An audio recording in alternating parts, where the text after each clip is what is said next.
C'est parti. Vous voyez bien la présentation tous? Peut-être C'est que OK? vous ne voyez pas le titre, mais le titre, il est là. Et en live, OK. On vous dit deux mots sur nous avant de commencer. Et je vais du coup céder tout de suite la parole à Sylvia pour que tu te présentes. Voilà. Merci Christophe. Oui, il nous paraissait important d'abord d'aborder ce thème aujourd'hui et probablement aussi en septembre, mais on aimerait que vous sachiez d'où nous parlons avec cette parole aujourd'hui. La première chose, c'est que ce qu'on souhaite partager avec vous, c'est ce qu'on constate chez nos clients, tout simplement. Depuis quelques semaines, nous travaillons dans un certain nombre de grandes entreprises, tous secteurs d'activité confondus. Et c'est vrai que nous observons avec beaucoup d'intérêt ce qui est en train de se passer pour les RH, les managers et les équipes qui vivent dans ces entreprises et qui sont en train de vivre le post-confinement. Ça, c'est la première chose.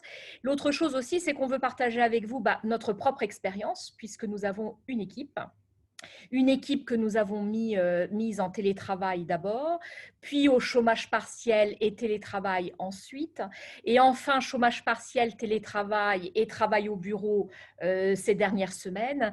Et voilà, on ne peut pas s'empêcher d'avoir quelques réactions, quelques réflexions par rapport à ce qui s'est produit en termes de management et de climat d'équipe. Alors moi, plus personnellement, en fait, j'ai eu un background de DRH. En fait, j'ai passé plus de 25 ans de ma vie professionnelle dans des grands groupes pour accompagner les équipes, soit dans des domaines de formation, de talent management, de recrutement, de gestion des cadres dirigeants et d'évaluation de la performance. Et j'ai rejoint Christophe et Kilotoa, qui étaient mon prestataire dans les entreprises que j'avais traversées il y a 5 ans maintenant, pour passer, comme on dit, entre guillemets, de l'autre côté de la barrière et quitter le statut de salariat en entreprise pour aborder une aventure plus entrepreneuriale et plus de consultante en réalité. Mon rôle auprès de Christophe, c'est vraiment de lui apporter toute mon expérience individuelle et collective des équipes et d'arriver à injecter dans l'offre de Kilotoa cette expérience pour accompagner les transformations et les changements que nous vivons. Et je dois dire que la période actuelle, du coup, elle est très riche pour nous parce qu'elle nous offre énormément d'opportunités pour à la fois réfléchir, parce que je pense qu'il faut qu'on se réinterroge nous-mêmes sur nos pratiques, nos façons d'aborder nos interlocuteurs, mais aussi, bien sûr, d'élargir notre offre et de faire de nouvelles propositions commerciales et de business à nos clients. Merci Sylvia. Moi, je suis Christophe Ken, donc cofondateur de Kilotoa il y a 27 ans, avec à l'époque Jean-Marie Richier, et qui était comédien. Et donc, la vocation de Kilotoa, au démarrage, ça a été de développer les compétences relationnelles avec une pédagogie originale et faire en sorte qu'au sein d'entreprises, nous communiquions mieux, nous communiquions plus, avec si possible plus d'écoute, plus de qualité relationnelle. Et nous allons voir dans quelques instants que ça a beaucoup de vertus que de développer une qualité relationnelle au quotidien dans son entourage, qu'il soit personnel ou professionnel. Voilà, et du coup, bien, moi, mon terrain de jeu favori plutôt, c'est la formation, l'ingénierie de formation, la mise en place de parcours de formation en présentiel et en distanciel. Alors, qui êtes-vous? Nous le savons déjà un peu puisque nous avons initié ce tour de table tout à l'heure. Donc, je vous propose de parler un instant de la raison d'être de Kilotoa, parce que vous allez voir que ça fait le lien avec la suite de notre présentation. Depuis quelques années, notre raison d'être, nous l'avons formulée ainsi. Act Human, agir au quotidien pour des relations humaines. Il nous semble que nous avons tous besoin de relations humaines. Sans doute en faites-vous, en avez-vous fait l'expérience que la qualité relationnelle, que l'humain au quotidien, c'est un besoin. Mais au-delà de cette perception qui peut être finalement très personnelle, on a eu envie de voir ce qui la nourrissait et si, au passage, des études venaient renforcer cette attente, ce souhait, cette ambition. En tout cas, tous les jours depuis 27 ans, nous tâchons d'agir pour auprès de nos clients, faire en sorte que les relations soient de qualité et soient plus humaines. Pourquoi tout ça? En fait, un des éléments qui a agi au service de cette raison d'être, c'est cette étude dont les résultats ont été publiés il y a 2 ans. Et la vue que vous voyez avec Robert Waldinger, qui est l'actuel directeur de recherche au sein d'Harvard de ce dispositif qui est au long cours, qui a été une étude auprès de 750 personnes qu'on a interrogées régulièrement tous les ans pendant 75 ans pour savoir d'abord est-ce qu'ils se sentaient heureux et ensuite quelle était leur santé. Et les paramètres de santé étaient auscultés par des spécialistes, bien évidemment. Et au fil du temps, je vous la fais courte, on pourrait y passer un long moment. Il y a un TED sur le sujet que je vous recommande d'aller écouter. Parmi les facteurs qui concourent à une vie plus heureuse, en tout cas un sentiment de vie plus heureux et une bonne santé, le facteur qui arrive en premier, ce sont des relations, des bonnes relations. Je sais pas, sur votre écran, est-ce que vous voyez tout? Est-ce que c'est mieux comme ça, peut-être? De bonnes relations rendent plus heureux et en meilleure santé. Ça a été démontré par cette étude au long cours. C'est une des plus longues études qui a été mise en œuvre sur le sujet. Et donc, on a là une confirmation que la qualité relationnelle, que les relations humaines sont un vecteur important au service de notre bien-être. Et tant mieux si ça peut jouer sur notre bien-être personnel, forcément, ça va avoir un impact sur notre bien-être professionnel. Et c'est ça qui nourrit encore plus l'ambition de Kilotoa aujourd'hui. Voilà, c'est une petite introduction pour vous dire le lien entre ce que nous disons, ce que nous faisons tous les jours, et puis des éléments qui viennent en attester de manière plus scientifique. Alors, si nous passons à la suite, et je ne sais pas pourquoi. Je te change les slides. Ben non, voilà. Donc, petite introduction. Là, je ne sais pas si vous voyez l'écran complet, mais on va faire ça. On a prévu 5 temps à notre présentation. Une rapide introduction pour vous dire pourquoi on est dans cette situation aujourd'hui de finalement nous demander ce qui pourrait aider et faciliter le retour au bureau des collaborateurs dans les entreprises. Un état des lieux, vous donnez quelques chiffres sur ce que l'on voit, sur ce qui se fait autour de ça. Vous posez 2-3 questions, on va utiliser un outil interactif et solliciter votre dextérité sur votre smartphone. On va vous poser 2 questions via une application qui s'appelle Bicast. Et puis ensuite, non pas le point numéro 4, il a un peu bougé. En fait, c'est en tant que responsable RH ou en tant que manager, qu'est-ce qui peut être fait aujourd'hui? Quelles pistes peuvent être posées pour faciliter ce retour au bureau? Et Kilotoa a pensé en point numéro 5 quelques propositions sur le sujet. Alors, en introduction, on a souhaité rappeler quand même que si on se trouve dans cette situation de collaborateurs qui ont du mal à revenir au bureau, d'ailleurs c'est une observation que l'on fait et que des clients nous ont fait et pour lesquels certains clients nous ont demandé d'intervenir, on s'est demandé, mais finalement, qu'est-ce qui avait pu être les déclencheurs? Vous en avez évidemment des idées, des perceptions, mais on a voulu repartir de la base et de la première étape qui est de reconnaître et d'oser reconnaître et de se le dire que la période, que les 3 ou 4 derniers mois que nous venons de passer ont été des mois difficiles pour chacun d'entre nous et qu'ils seraient, alors, plus ou moins difficiles selon comment nous sommes fabriqués, selon notre solidité psychologique, mais ça a été une période difficile, jamais vécue au préalable. Ça, il est important de le dire et de démontrer qu'est-ce qui a pu faire qu'on en arrive là. Pour ça, on a travaillé, Sylvia et moi, mais on s'est aussi nourri de 3 sources d'inspiration, Sylvia.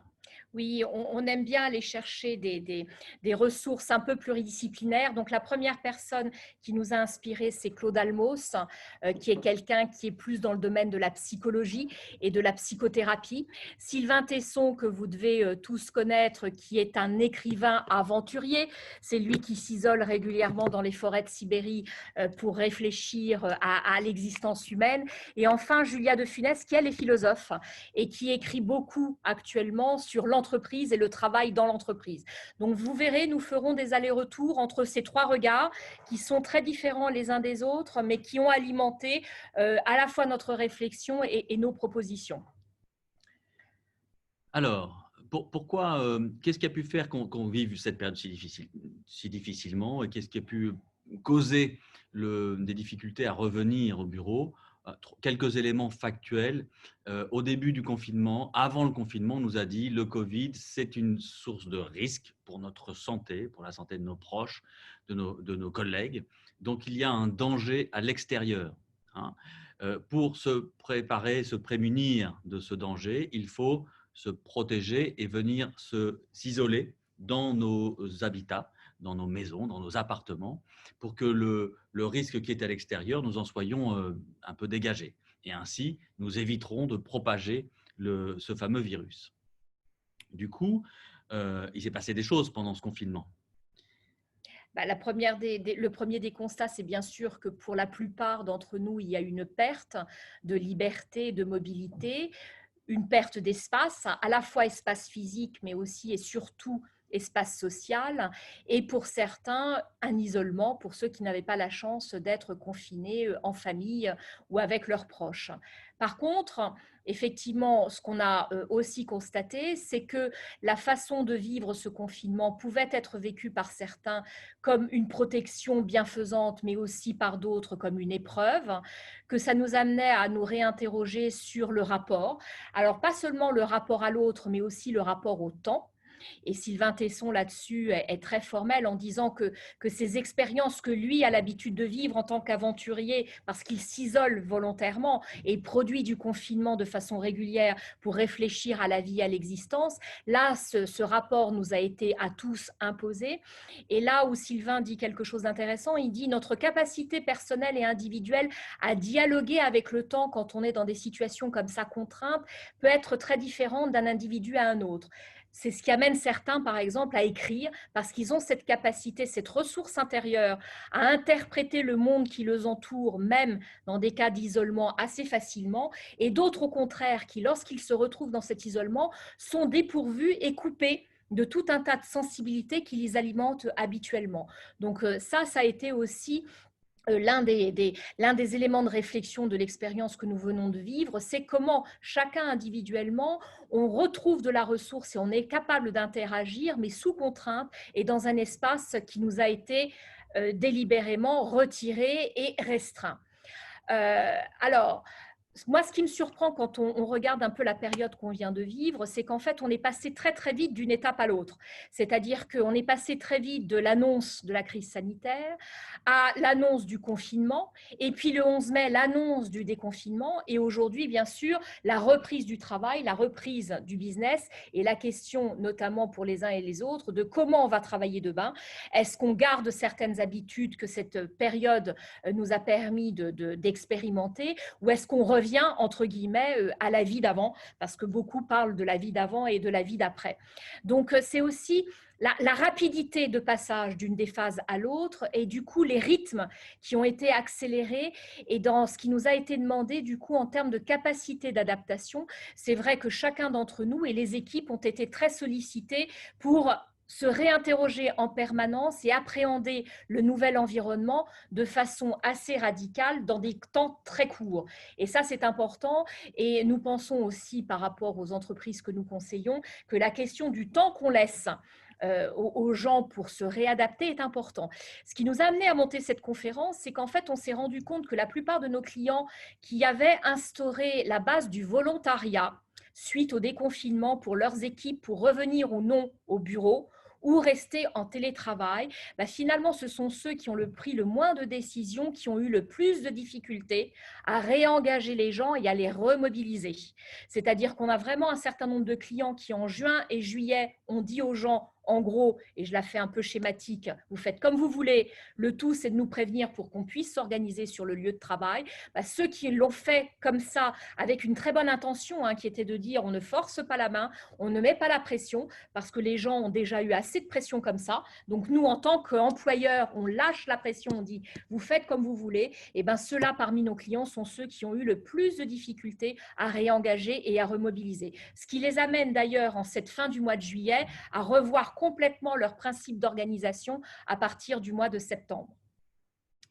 Oui, ce qui est observé comme étant… il y a plusieurs explications possibles au fait qu'il y ait une certaine résistance à revenir au travail. Évidemment, la peur d'être à nouveau, puisqu'on nous a dit là maintenant vous pouvez ressortir chez vous, mais il y a toujours un virus qui circule. Et malgré tout, il est toujours là. Donc en fait, après nous avoir demandé de nous protéger, on parle de ce syndrome de la cabane parce qu'on s'est trouvé bien dans son confort, on a retrouvé ses repères, on était avec sa famille et qu'on a du mal à ressortir de cette zone de confort. Il y a une partie de peur, évidemment, à être à nouveau reconfronté à des personnes qui potentiellement peuvent porter le virus.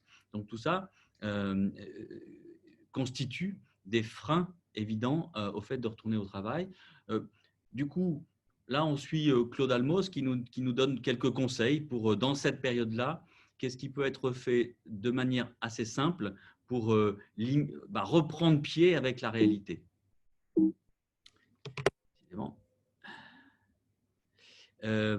Quatre suggestions.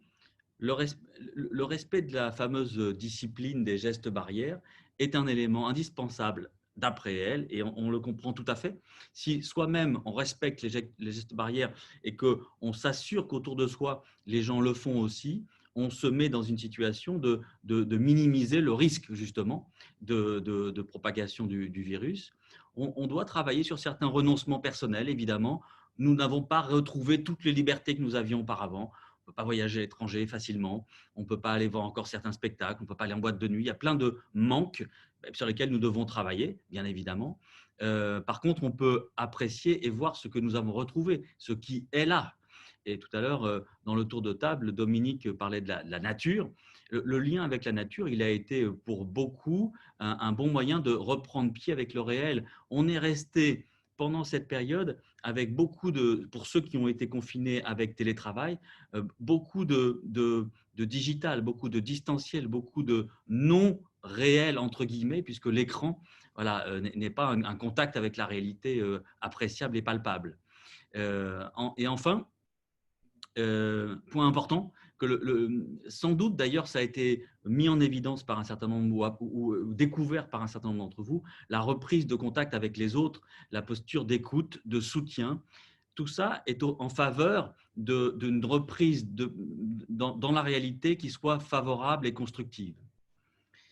D'ailleurs, alors, je voudrais juste rajouter quelque chose par rapport à Claude Almos, qui me paraît importante pour les gens d'entreprise ou les gens qui interviennent en entreprise comme vous, c'est qu'elle parle bien sûr de mise en sécurité des collaborateurs sur le plan sanitaire. Et là, Christophe vient d'en parler, la discipline rigoureuse, les gestes barrières et l'exemplarité.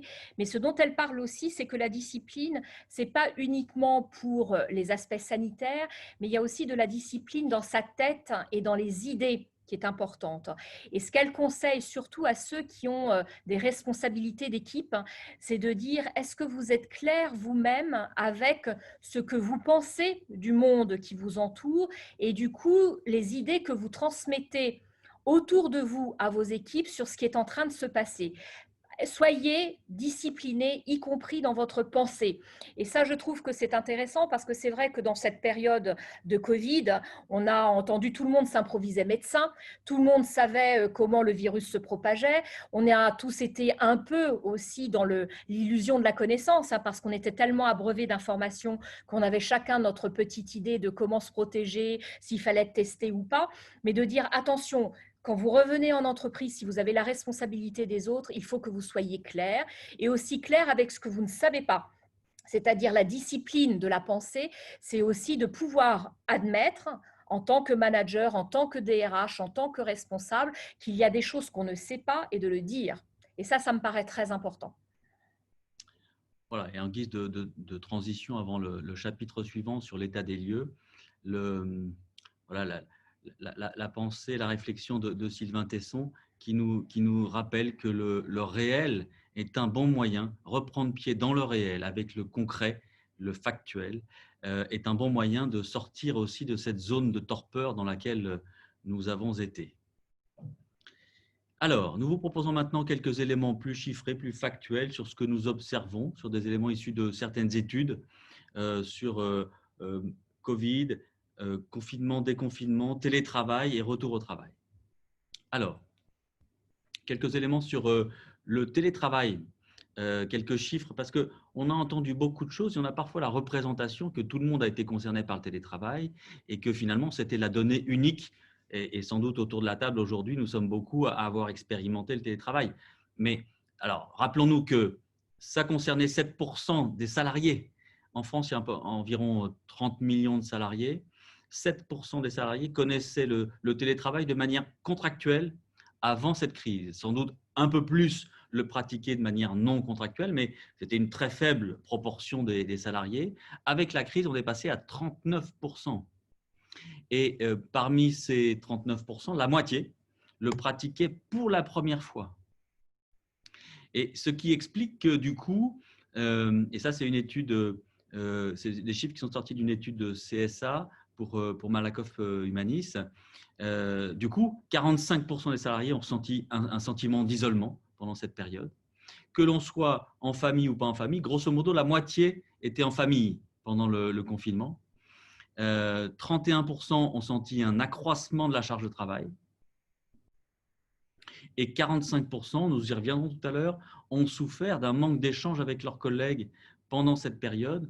On verra que ça fait partie des dilemmes qui se posent aujourd'hui pour la reprise du travail. C'est un besoin et en même temps, il y a des peurs de l'autre côté. On en reparlera un petit peu plus tout à l'heure.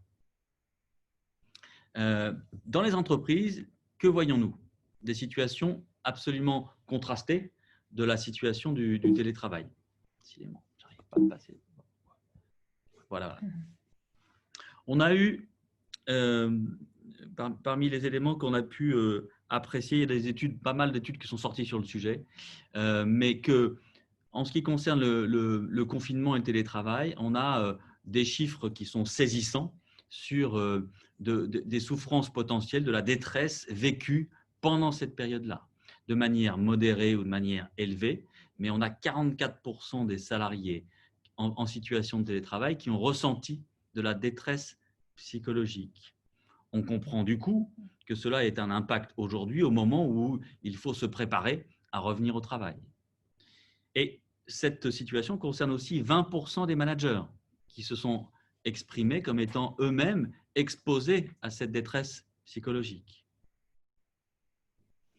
Ça, c'est pendant le confinement. Oui. On peut peut-être passer là-dessus Ouais. et revenir après. Et revenir aussi après là-dessus. Est-ce qu'il y avait d'autres chiffres? Voilà.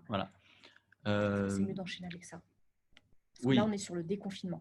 On est sur le déconfinement et sur le fait que, ça c'est important, 78% des personnes interrogées considèrent que ce que leurs employeurs ont fait, et ce sont des conditions favorables. Donc la prise en compte des mesures sanitaires, c'est favorable pour le retour au travail. Malgré cela, le déconfinement et la sortie de chez soi est une source de préoccupation ou de peur pour une personne sur deux. Ça, c'est un élément qui reste aussi et qui crée des contradictions entre l'envie de sortir et l'envie de rester.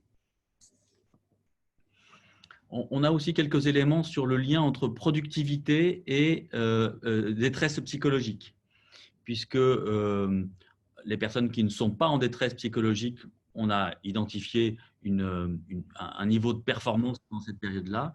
Et du coup, vous voyez comme la performance, l'intensité du travail baisse en fonction de la détresse psychologique perçue ou vécue par les collaborateurs. Il y a donc un risque pour les entreprises à laisser la situation perdurer et à ne pas prendre en compte cette situation. Point positif pour terminer cette partie liée à quelques éléments chiffrés sur la situation. On a quand même un peu plus de la moitié des personnes. Donc, on a vu qu'il y a la moitié qui vivent une situation de stress, de tension, de détresse psychologique. C'est ainsi que c'est nommé. Mais on a aussi 53% qui vivent quelque chose de positif, qu'on appelle le CPT, la croissance post-traumatique. C'est une forme de résilience, on l'appelle autrement, mais qui sont des personnes qui ont vécu la chose, sans doute difficilement aussi, mais qui savent, à partir de cette difficulté, la transformer en une expérience positive. Ces gens-là vont être moteurs dans l'organisation. Ils sont du coup plus alignés personnellement et vont être moteurs dans l'organisation, notamment s'ils sont managers. Et chose intéressante, lorsqu'on vit cette croissance post-traumatique, on est plus à même d'être dans l'écoute de soi, dans l'écoute des autres, et on manifeste plus d'empathie. Ça va donc être absolument crucial pour le développement des relations et notamment pour des managers, pour apprécier la situation de leurs collaborateurs. Du coup, pour terminer cette partie effectivement un peu générale à la fois pour vous donner quelques statistiques qui insistent sur les pourcentages de personnes qui ont connu le confinement, le télétravail, le pourcentage de personnes en détresse et effectivement dans le phénomène de retour au bureau, ce qui était en train de se passer.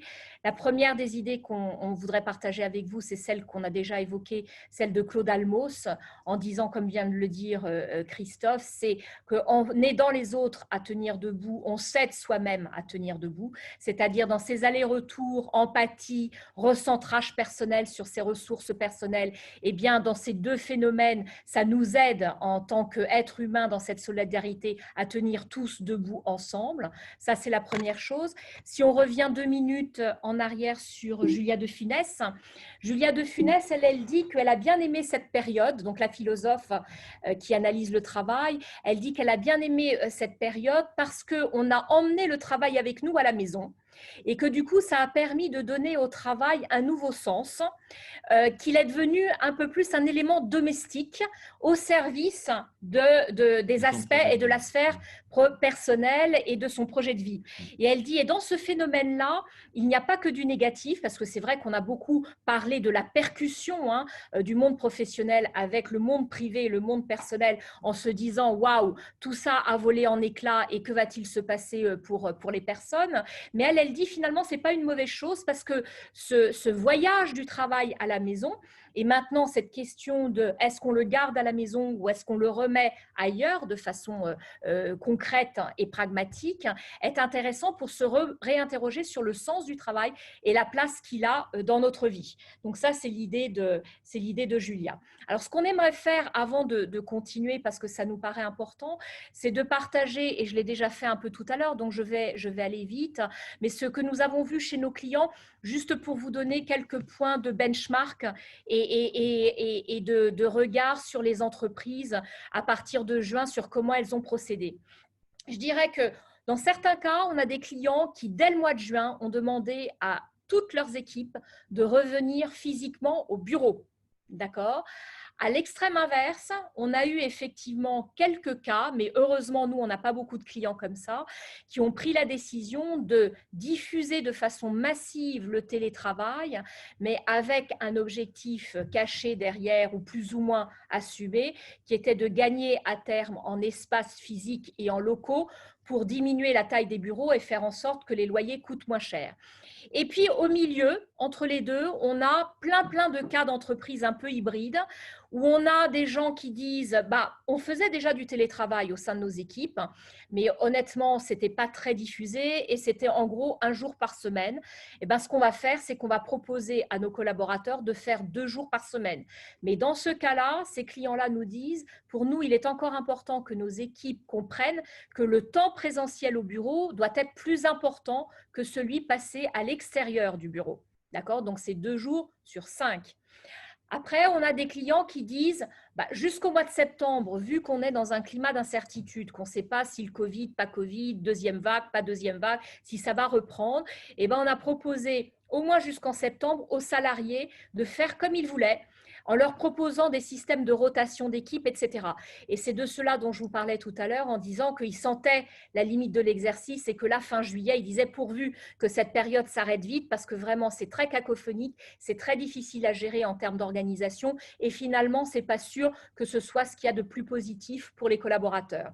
Et enfin, on a un certain nombre de clients qui ont vraiment géré ça au cordeau, c'est-à-dire qui de semaine en semaine disaient aux équipes chaque lundi, on vous dira ce qu'on fait le lundi suivant. Donc les équipes savaient qu'elles avaient une échéance d'1 semaine où les choses étaient décidées, mais à plus long terme, tout pouvait être redéfini en fonction de l'épidémie. Et donc ils ont décidé que jusqu'à fin juillet, voire jusqu'à début septembre, ils seraient dans une transition qu'ils appellent mixte, avec des temps au bureau et des temps effectivement en télétravail ou au chômage partiel pour certains d'entre eux encore, et avec quelque chose de très organisé, de très dirigé par l'employeur. Voilà un peu toutes les pratiques que nous avons constatées autour de nous, avec beaucoup de DRH et d'équipe RH en pleine réflexion sur comment faire à partir de septembre. Et honnêtement, avec beaucoup de questions, notamment pour le métier que nous exerçons, de formateur ou de coach, c'est est-ce qu'on va pouvoir reprendre le présentiel ou pas? Est-ce qu'on reste dans du distanciel total, notamment pour la formation? Et là aussi, par rapport à cette diversité de pratiques que je viens d'évoquer, on a pour le mois de septembre un peu de tout qui va se présenter. C'est-à-dire d'ores et déjà, on a des clients qui décident de reprendre la formation présentielle dès le mois de septembre et qui l'ont annoncé, d'autres qui ont décidé de rester en tout distanciel jusqu'en décembre, donc de septembre en décembre, et d'autres qui disent on va être dans des formules mixtes, c'est-à-dire que pour certains sujets dont on sait que c'est important que les gens se retrouvent, on va faire du présentiel, et d'autres sujets, on va les laisser en distanciel. Donc nous, en tant que prestataires, dans cette période un peu chahutée, on est en train de faire le tour de chacun de nos clients pour savoir s'il a déjà pris une décision par rapport au mois de septembre, s'il n'en a pas prise, à quelle date il va la prendre, et s'il l'a prise, vers quel schéma de collectif il est en train de s'orienter, avec quel parti pris pour les semaines qui viennent. On a un petit dessin? Oui. Un petit clin d'œil. On adore ce schéma-là. Je ne sais pas s'il vous parle. Voilà. Voilà, là, bon, c'est une des possibilités de conséquences de cette phase très transitoire sur une remise en question des lieux d'exercice. Et on partageait avant le webinaire avec Sylvia qu'on a parmi nos relations des cas très, très variés. Donc, des structures qui ont décidé de fermer leurs locaux et qui n'auront plus de locaux et qui mettront donc systématiquement leurs collaborateurs en télétravail. Ça, c'est l'excès inverse. Et puis d'autres dans l'environnement de la fédération de la formation, un de mes confrères qui me dit qu'au contraire, lui, il a décidé d'augmenter la surface de ses bureaux pour les rendre plus chaleureux, plus conviviaux et pour qu'ils soient un facteur au service du plaisir, de l'envie de venir au travail pour ses collaborateurs. Et là-dedans, entre les deux, il y a évidemment beaucoup d'alternatives, sachant qu'il nous semble quand même, et c'est ce que nous vivons nous au sein de Kilotoa, que le principe maintenant du télétravail une partie du temps, il est une demande exprimée par un certain nombre de collaborateurs et sans doute un nombre croissant de collaborateurs. C'est le cas de chez nous. Oui, mais ce qu'on constate aussi, et notamment on a animé la semaine dernière dans un très grand groupe un webinar pour des managers sur cette question de l'accompagnement des équipes au retour sur site. On constate que ce qui est attendu de la part des collaborateurs, c'est que les messages soient clairs sur le type d'organisation qu'on prend, mais aussi que les collaborateurs ont besoin d'entendre le message, pas seulement que le télétravail va peut-être être un peu plus élargi, mais qu'il est important que les gens se retrouvent physiquement. C'est-à-dire là où, et là, Kilotoa retrouve tout à fait sa raison d'être et ses valeurs, c'est qu'on sent que les gens ont besoin qu'on reconfirme de façon très explicite le fait qu'il est important de se retrouver physiquement. Et que si on ne le dit pas, effectivement, dans la communication, on prend le risque, en tant que responsable et en tant que manager, de faire des raccourcis, comme vient de le dire Christophe. Mais oui, vous inquiétez pas, le télétravail, on va l'élargir, et que à travers ce message-là, les gens sentent que on se verra moins, mais c'est très bien comme ça. Vous allez pouvoir rester chez vous, c'est très bien comme ça. Vous serez plus confortable parce que vous aurez moins de temps de déplacement, de métro, etc. Mais du coup, il manque quand même l'aspect et le fait de se retrouver, et le fait de travailler en équipe, et le fait de pouvoir avoir tous ces temps informels d'échange qui nous nourrissaient quand même et qui nous mettaient aussi en sécurité par rapport au monde professionnel et au monde du travail, ça, est-ce qu'on les aura encore? Donc, de dire à nos managers et à nos DRH interlocuteurs, si vous annoncez des mesures sur le télétravail en croyant bien faire, attention, soyez équilibrés dans vos messages sur le besoin que vous pensez que les gens ont de se retrouver et d'être ensemble. Parce que si ces messages-là, vous ne les donnez pas, il peut y avoir beaucoup d'interprétations qui vont être contre-productives. Alors, pour la fonction RH, on pensait qu'il y aurait peut-être plus de RH avec nous aujourd'hui. On voulait juste vous faire part d'une observation, c'est que dans cette période de confinement, déconfinement, chômage partiel, mise en place du FNE, etc., on pense que les DRH, et on l'a constaté, ont été très pris par des questions dans leur métier organisationnelle, c'est-à-dire comment on organise les temps de travail, comment on organise les équipes, comment tout ça sur un plan financier se traduit, où sont les économies possibles qu'on peut avoir, les subventions dont on peut profiter, etc. Petit à petit, mais c'est venu assez tard finalement dans la période, et encore c'est en train de se passer maintenant, mais je pense que ça va durer encore un petit moment, les DRH ont commencé à se poser la question de la compétence et de l'autonomie.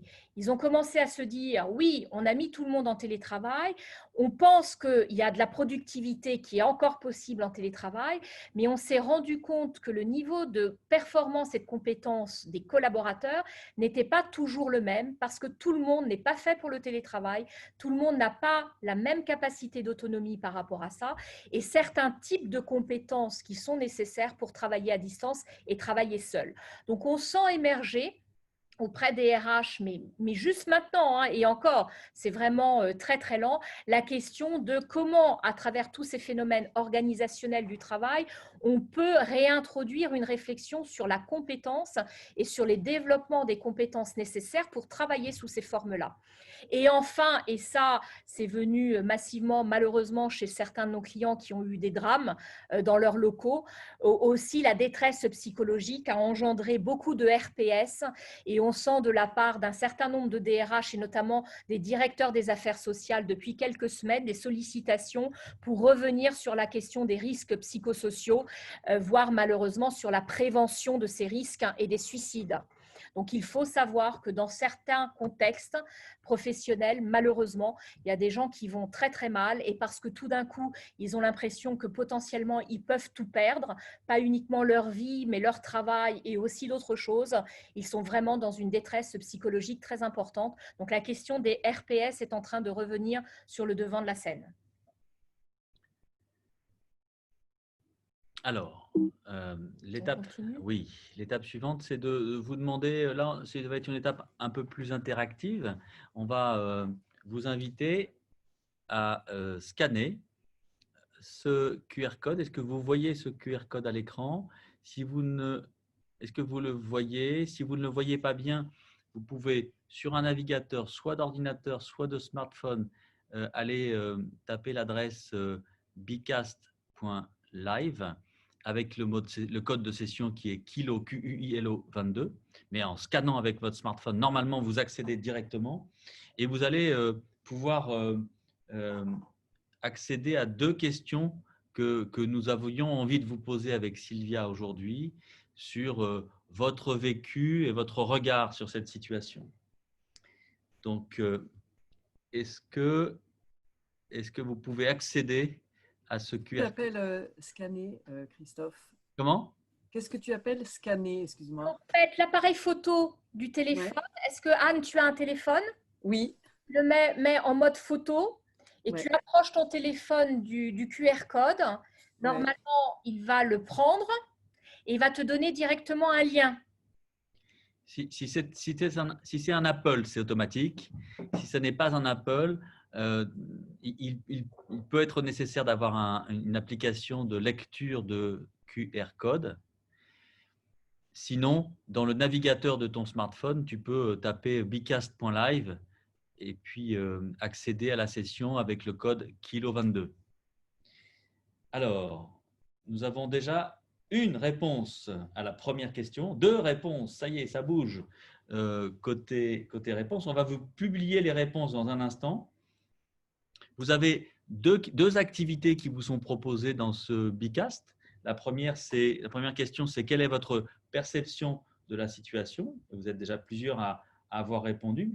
Quand vous avez répondu à cette question-là, vous avez une seconde question qui va être, dont la formalisation va être sous la forme d'un nuage de mots. On vous demande 3 mots pour décrire ce que vous constatez autour de vous, au niveau des équipes qui vous entourent. Quel est votre regard sur les gens qui vous entourent sur le plan plutôt professionnel ou personnel? On vous laisse quelques instants pour répondre à ces deux questions. Et sachez que nous, on a la consolidation sous une forme anonyme, bien sûr, mais de vos résultats en direct. Anne, est-ce que tu arrives à te connecter? On ne t'entend pas. Anne, c'est bon pour toi? Oui, oui, oui, c'est bon. Alors, Voilà. du coup, J'ai le pseudo Castor talentueux, ça m'a laissé un peu perplexe, mais je continue. écoute, talentueux, ça te va bien, Castor. Alors, j'ai publié à l'écran, nous voyons euh, hop là, les résultats que vous voyez sans doute. Donc, vous êtes pour l'instant 5 à avoir répondu. Nous vous proposions 3 alternatives à la question « Quelle est votre perception de la situation ?» Pas de quoi faire une histoire, avançons. Pour l'instant, aucun d'entre vous n'a choisi cette hypothèse. Vous êtes 3 à avoir dit cela fut un moment difficile, mais c'est passé. 4 maintenant, vous êtes majoritaire. Et 2 à apprécier la situation en disant cela fut très difficile et nous n'en sommes pas sortis. Donc, vous êtes majoritaire à dire que c'était un moment difficile, mais le plus gros est fait. Hein, c'est passé, ouf. Mais quand même 2 personnes qui appréciaient le fait que, encore en ce moment, c'est difficile. Un tiers, 2 tiers. Et en gros, dans toutes les statistiques générales, c'est un peu ce qui se passe. Hein. Vous êtes un échantillon représentatif des réactions que nous constatons. Exactement. Du coup, j'ai publié le nuage de mots parce que je vois qu'il est 13h22 Oui. et qu'on est un peu en retard sur notre timing. Tout ça pour dire que voilà, les mots qui apparaissent de ce que vous publiez en ce moment, avec agile, vous voyez, je vous laisse lire. Hein. Normalement, les mots qui sont les plus fréquemment notés, mais peut-être que ça n'arrivera pas là dans l'instant, elles sont inscrits plus gros, mais on voit quand même que il y a peu d'envie de revenir au bureau, il y a de l'incertitude, il y a de l'interrogation, il y a de la préoccupation, mais il y a aussi de la stimulation, du dynamisme, de la confiance, de l'enthousiasme, de la résilience, ce qui est assez…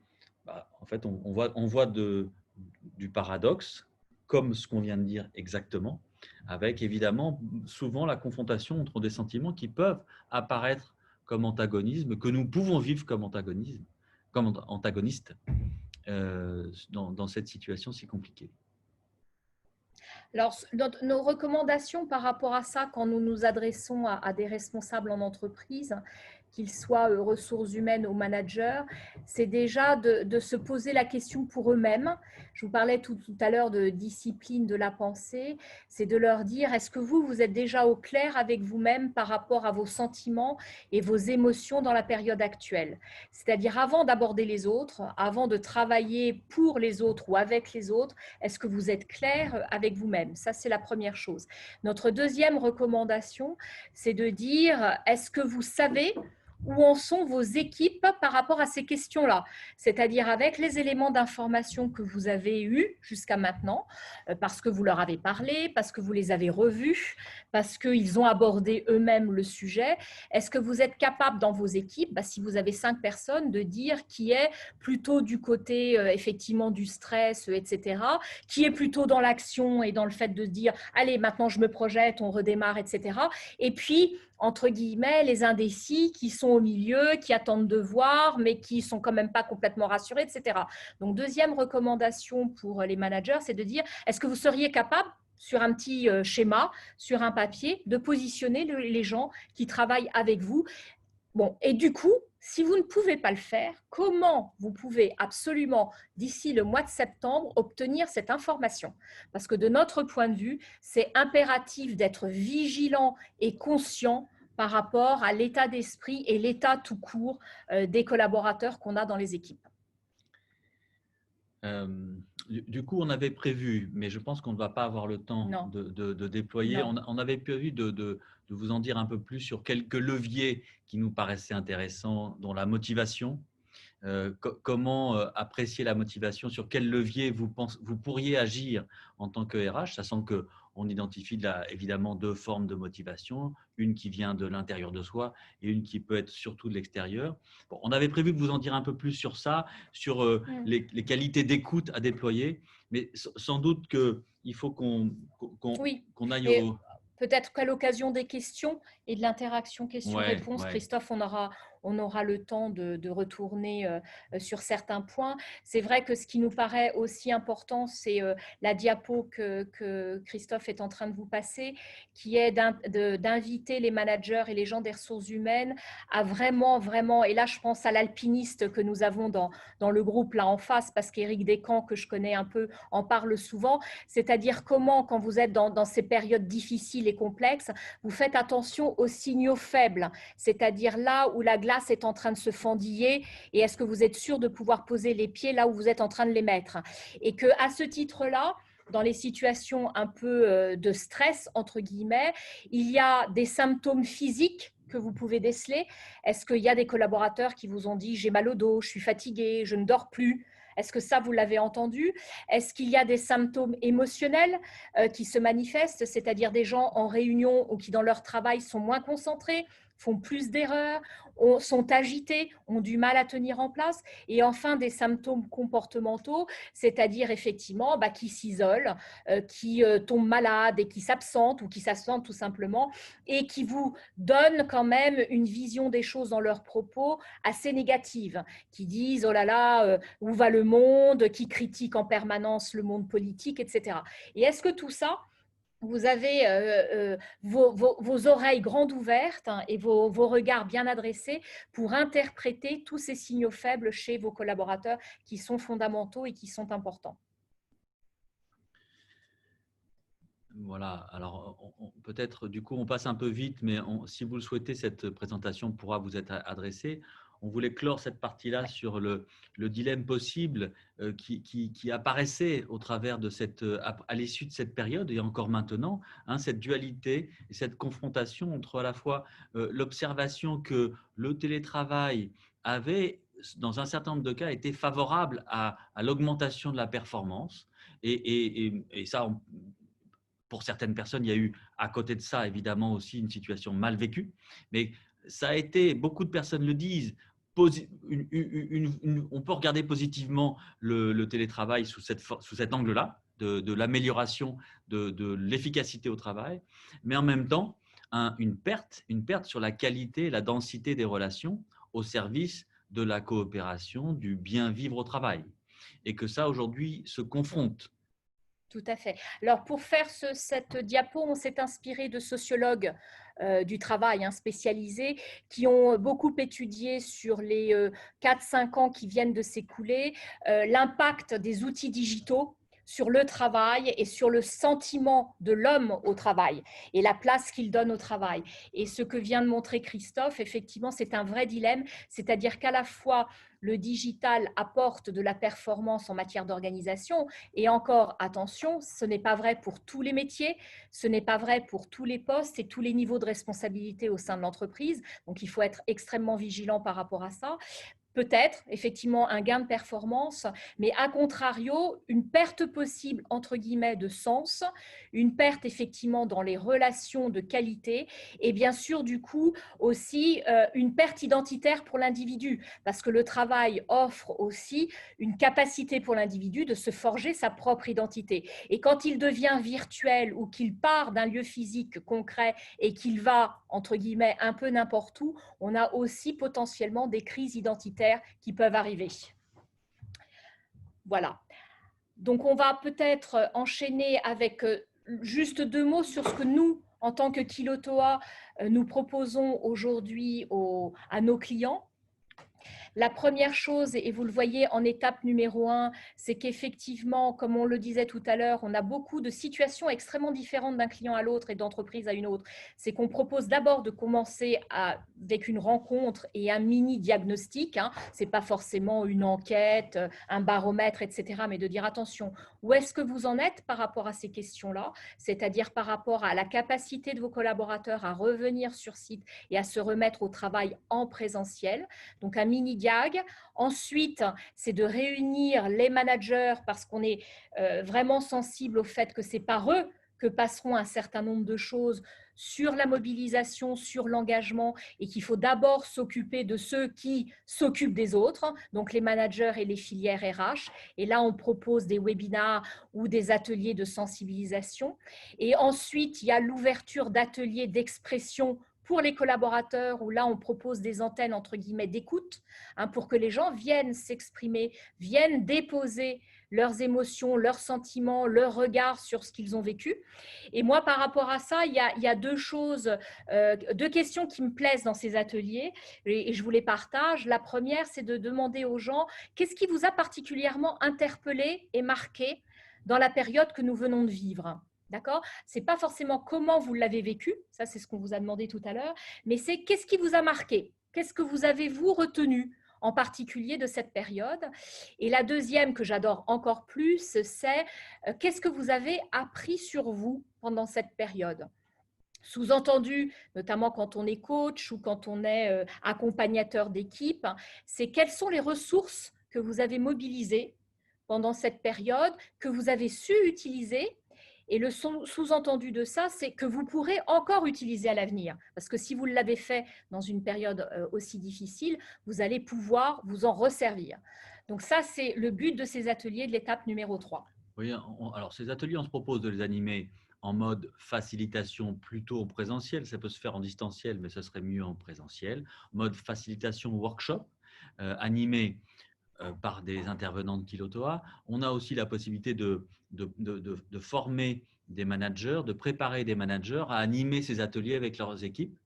Sylvia et moi l'avons fait pour l'équipe de Kilotoa, avons animé cette même séquence auprès de nos équipes en 2 temps sur ces questions du vécu du confinement, du vécu du déconfinement, du vécu du télétravail, des choses qui nous ont interpellés et de l'apprentissage sur soi.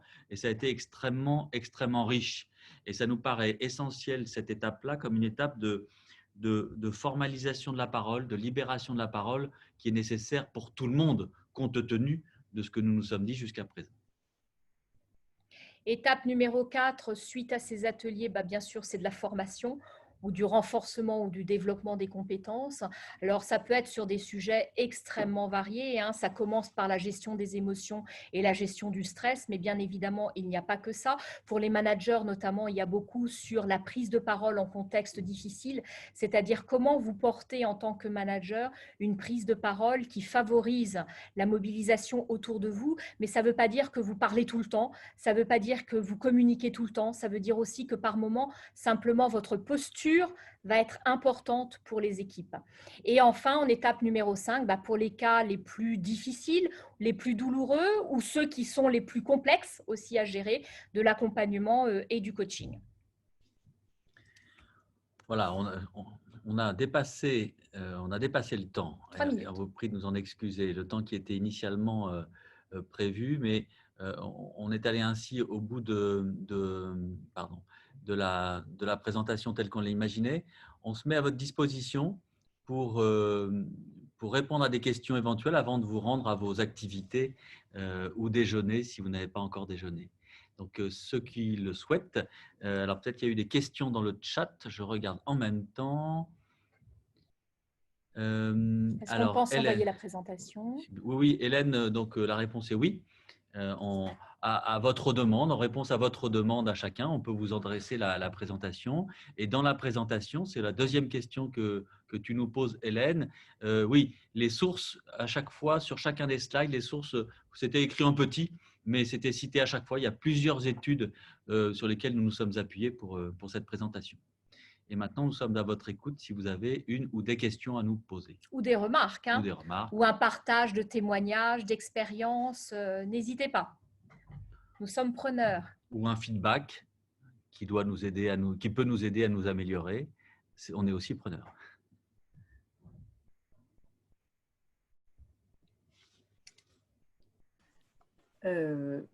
Oui, merci beaucoup pour la présentation. Moi, j'ai animé quelques formations à distance pendant le confinement et j'ai noté pas mal de points positifs comme la ponctualité, l'écoute, la concentration. Et malgré ça, il y avait quelques personnes qui, à la fin dans l'évaluation, qui disaient quand même c'est mieux de se voir, ce avec quoi je suis d'accord. Et est-ce que vous avez pu, dans vos groupes de réflexion avec l'équipe, réfléchir à ce qui manque exactement quand on n'est pas là en présence physique? Alors, il y a déjà 2 points, Anne, sur lesquels nous, on a des constats qui nous frappent. La première, c'est quand les gens sont ensemble, tous les temps d'échange informel dont ils profitent, mais pas uniquement pour parler de où ils ont acheté leur dernier pantalon ou leurs problèmes de garde d'enfants. C'est aussi, ils partagent à ce moment-là des questions sur leur boulot, sur éventuellement les managers, sur l'entreprise, etc. Chose qu'à distance, ils ne se permettent pas de faire. C'est-à-dire que s'ils ont des questions, avant de décrocher le téléphone, on va réfléchir un peu autrement. Ça, c'est la première chose. Et l'autre constat aussi qui nous a frappé, c'est de voir certains collaborateurs, et notamment nous au niveau de nos équipes, mais des clients nous l'ont dit, qui étaient en difficulté dans leur travail, en télétravail, et qui ont essayé de se dépatouiller tout seuls et qui n'ont pas appelé pour demander de l'aide. D'accord? Donc, ça interroge aussi la question de l'autonomie ou de quand tu ne vois pas la personne physiquement et qu'elle est en difficulté, tu ne la vois pas. Donc, le seul moyen pour savoir qu'elle est en difficulté, c'est si elle décroche son téléphone pour t'appeler, pour te le dire. Mais si elle pense qu'effectivement, du coup, son image, son évaluation va être détériorée parce qu'elle demande officiellement de l'aide, elle ne va pas le faire.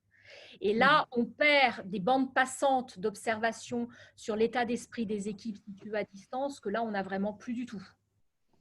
Je te livre déjà ces 2 éléments-là. Oui,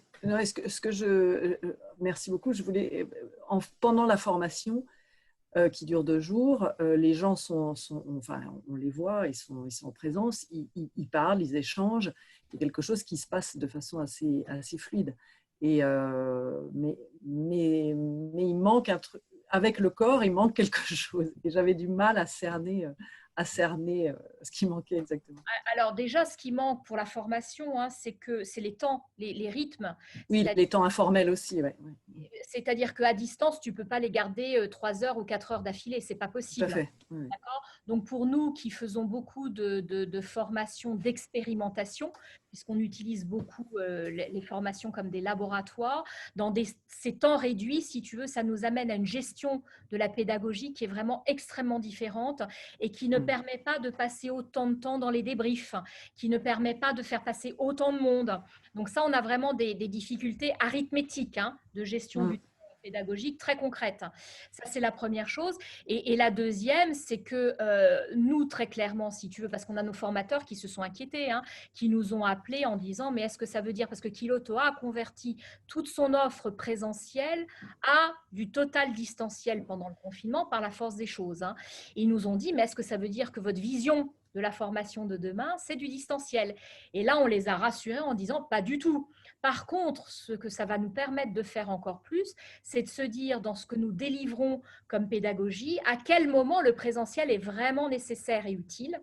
Et là, on le garde comme élément central de notre dispositif. Mais qu'est-ce qu'on peut faire en synchrone ou en asynchrone, avant, après, en visio, en envoi de documents, etc., qui va alléger le présentiel et qui va permettre quand même aux personnes d'apprendre un certain nombre de choses.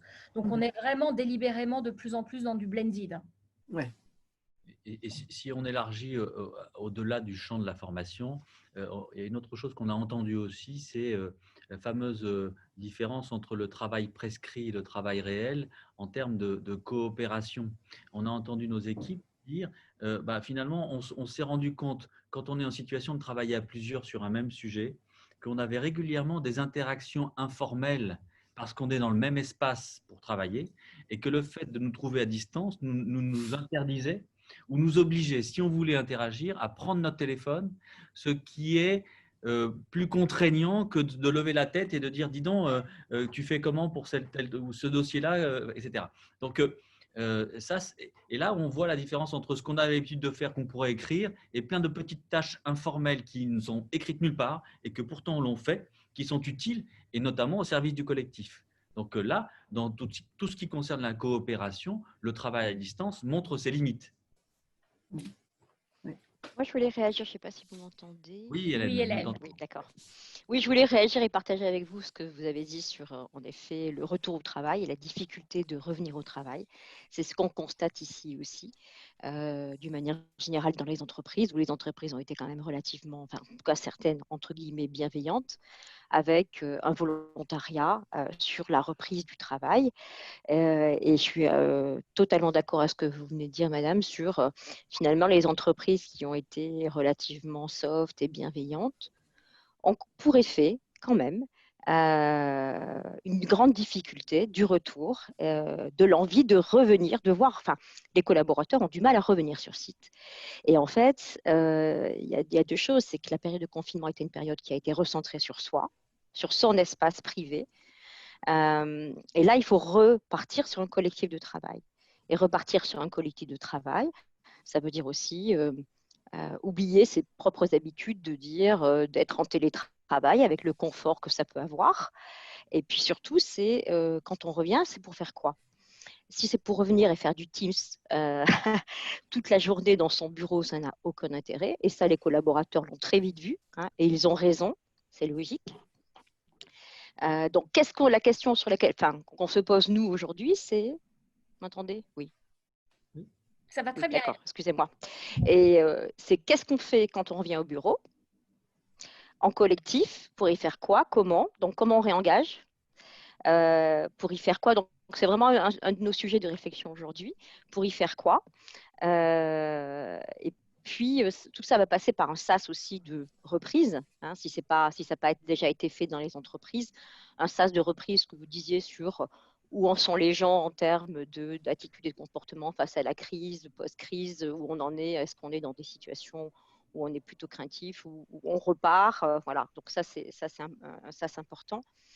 Mais je pense qu'il y a une idée aussi qui est importante, c'est reconnaître que finalement, sur la reconnaissance, reconnaître que finalement le travail a été fait globalement dans les entreprises. En tout cas, l'impression, en tout cas, c'est chez nous, c'est ça. Les exigences ont été tenues, les engagements ont été tenus, les collaborateurs se sont mobilisés. Malgré tout, avec des situations personnelles qui ont été très différentes selon les personnes, évidemment, avec des enfants en période de confinement ou pas. Mais en tout cas, le job a été fait d'une manière générale. Donc, c'est aujourd'hui, je pense qu'il faut passer par un sas de reconnaissance, mais de réengagement sur une réflexion sur l'organisation du travail, sur on revient, mais pourquoi faire? Tout à fait d'accord. Tout à fait d'accord. Ça augmente l'exigence. C'est sûr.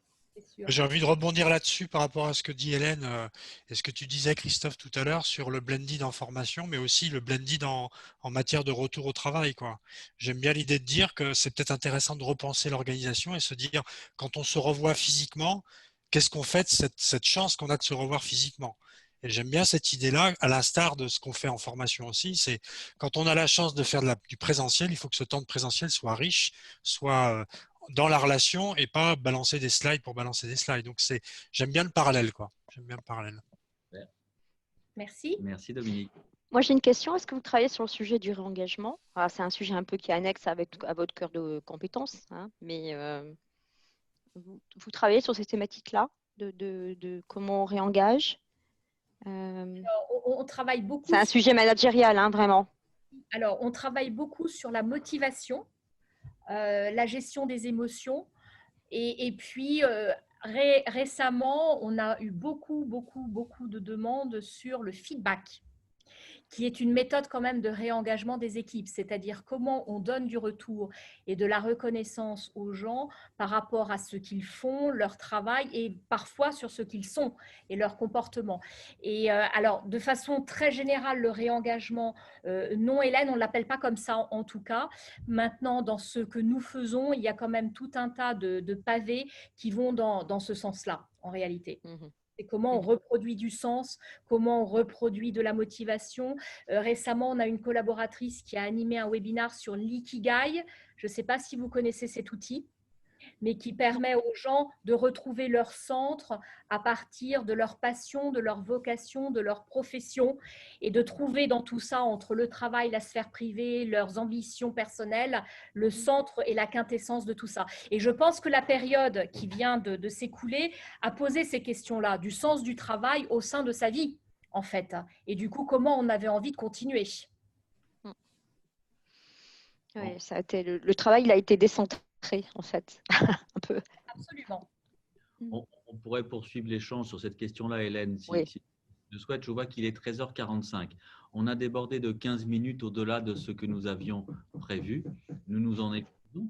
Est-ce qu'il reste une dernière question absolument incontournable avant que nous ne prenions congé de vous, ou en tout cas une question à laquelle on pourrait éventuellement répondre dans un second temps pour éviter de vous mobiliser trop longtemps pour chacun d'entre vous, et avant cela, vous remercier de votre présence aujourd'hui. Merci. Merci à vous. Est-ce que c'est bon pour tout le monde? Oui. Alors, merci d'avoir pris le temps de passer cette heure et quart en notre compagnie. Merci pour vos applaudissements. Et puis, je lis l'écran, c'est pour ça que je me permets de dire ça. Je ne félicite pas. Et puis, nous adressons la présentation à ceux d'entre vous qui nous la demandent. Et puis, passez une belle journée, un bel été reposant, et puis au plaisir de vous recroiser, de vous croiser pour ceux d'entre vous qu'on ne connaît pas. Merci, Bel été merci à vous. encore. Merci. Merci. Merci. À bientôt. Bonne fin d'après-midi à tous. Merci. Au revoir. Au revoir.